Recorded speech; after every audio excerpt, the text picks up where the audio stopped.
สวัสดีครับวันนี้เราอยู่ที่แยกมีภูเทนนะครับโอ้รถเยอะมากครับวันนี้ก็วันนี้มาดูหน้างานนะครับ ก็ตอนนี้ดูเสร็จแล้วนะครับก็มาดูบรรยากาศครับแถวนี้เป็นคล้ายๆกับแหล่งศูนย์รวมรถเมล์นะครับรถเยอะมากครับแถวนี้นี่ครับเขาก็จะมาขึ้นรถเมล์กันที่นี่นะครับเหมือนเป็นจุดศูนย์กลางรถเมล์ครับ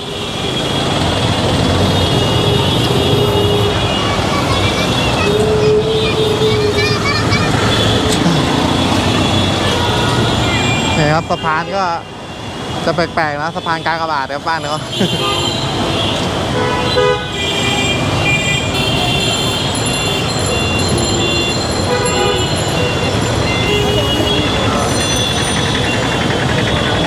A few moments later.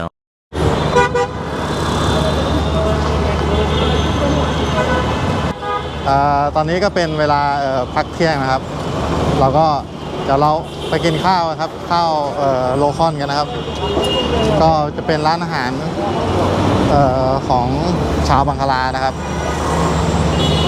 ก็วันนี้พาลูกน้องมา2 คนครับให้เขาพาไปกินข้าวนะครับ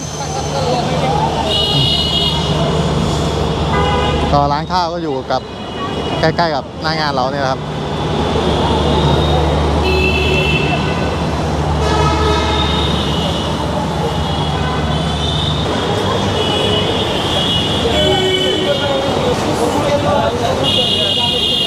โอเคกันครับนี่นะครับมาถึงแล้วมีไก่ย่างนะครับโอเคกู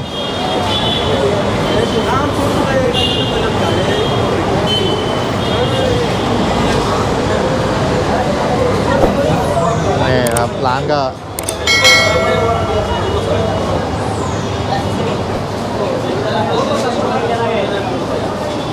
คนเพียบเลยครับข้างในร้านก่อนรับประทานอาหารนะครับก็ต้องล้างมือกันก่อนครับนี่ครับเขาก็จะมีอ่างให้ล้างมือนะครับล้างไม้ล้างมือกันเสร็จแล้วก็ถึงจะรับประทานอาหารกันได้ครับ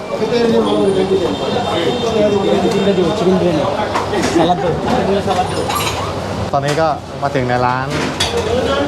นอาหารแล้วนะครับก็ตอนนี้ก็สั่งอาหารเรียบร้อยแล้วเดี๋ยวเรามาดูนะครับว่าที่นี่มีอะไรบ้างนะครับเดี๋ยวผมจะดูเนี่ยครับมันจะเป็นคล้ายๆกับ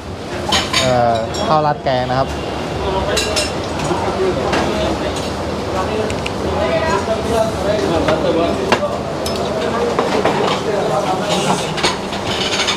นี่นะครับก็จะมีอาหารหลายอย่างนะครับผมก็ไม่รู้จักชื่อเหมือนกันนะครับ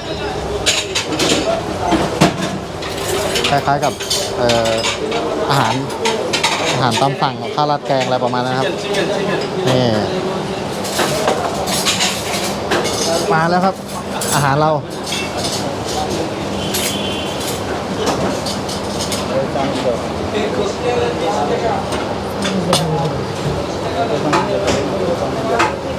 นั่นฮะวัน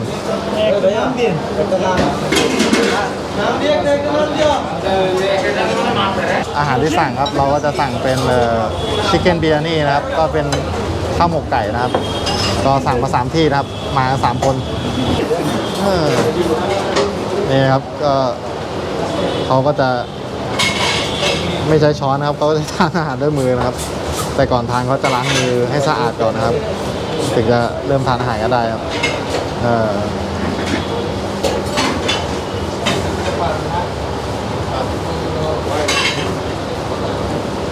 นี่มันคล้ายๆกับซอสอะไรสักอย่างครับเดี๋ยวลองมาชิมกันครับว่าเป็นไงครับ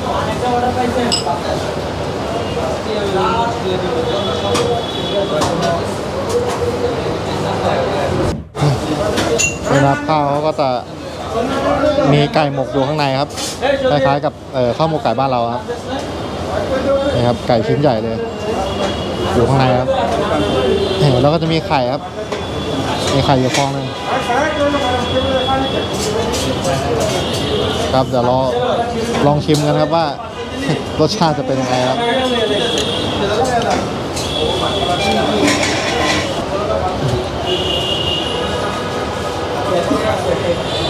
ก็เดี๋ยวลองมาทานกันนะครับว่า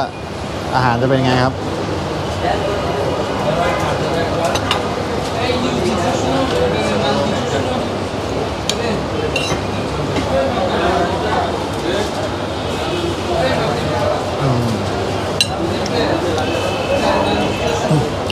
รสชาติก็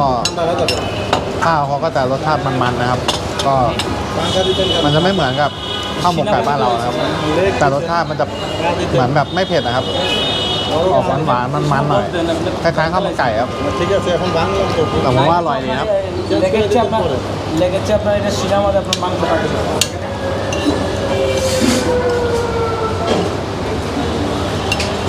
সিনেমাতে স্যার মাংস কাটে সেটা তো মনে করেনนี่เขามาเสิร์ฟอีกเมนูหนึ่งครับเจอนานครับ อันนี้ก็จะเป็นแบบคล้ายๆโรตีครับเขาก็จะไปมันอบในโอ่งครับ ก็จะเป็นคล้ายๆโรตีแบบนี้นะครับแล้วก็จะมาหั่น and eat with this one นะครับต้องจิ้มซอสก็โอ้อร่อยครับนุ่มคล้ายๆกับแบบเหมือนคล้ายขนมปังครับแต่เขาทำมาจากแผ่นโรตีแล้วเขาจะเอาไปแปะโอ่ง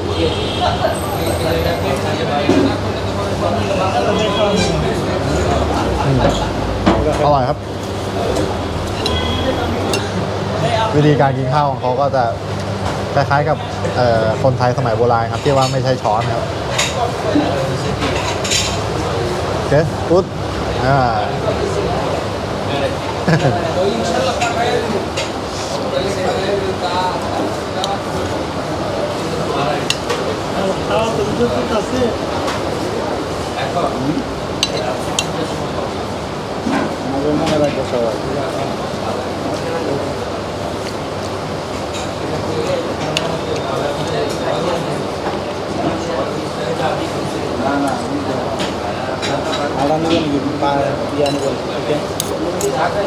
চিকেন boss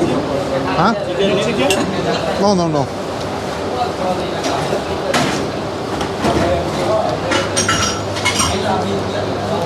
you say too much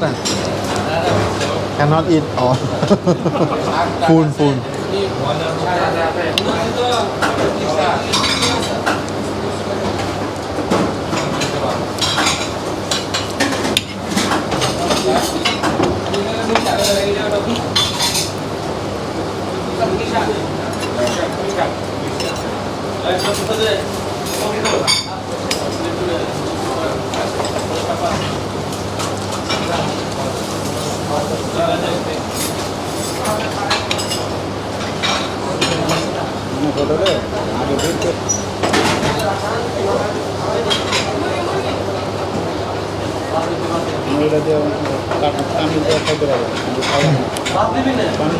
ก็รสชาติดีนะครับ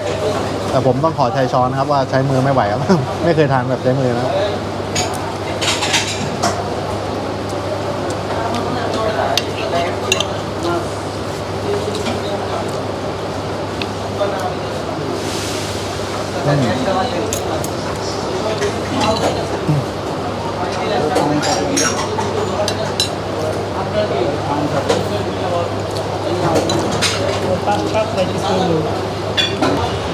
นี่ครับนานครับนาน ไปเทคโมเขาก็จะกินแค่นี้ครับนี่จิ้มเครื่องเทศซอสอะไรเขาสักอย่าง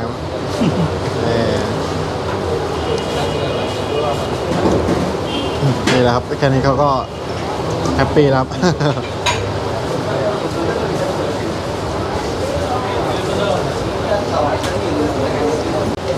ก็ทานอาหารกันเสร็จแล้วนะครับ ก็จะมีนี่ครับ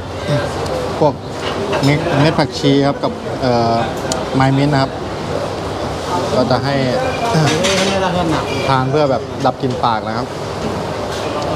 นี่นะครับ ดับกลิ่นปากนะครับ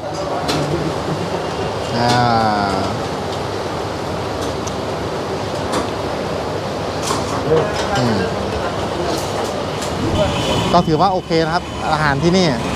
ก็พอกินได้ครับคล้ายๆกับข้าวมันไก่หรือข้าวหมกไก่บ้านเรานะครับก็โอเคนะครับ ถ้าใครชอบคลิปนี้ก็ช่วยกดไลค์กดแชร์กด Subscribe ให้ด้วยนะครับก็ผมก็พยายามจะหาอะไรแปลกๆที่บังกลาเทศมาให้ชมนะครับโอเคนะครับเจอกันใหม่คลิปต่อไปนะครับสวัสดีครับ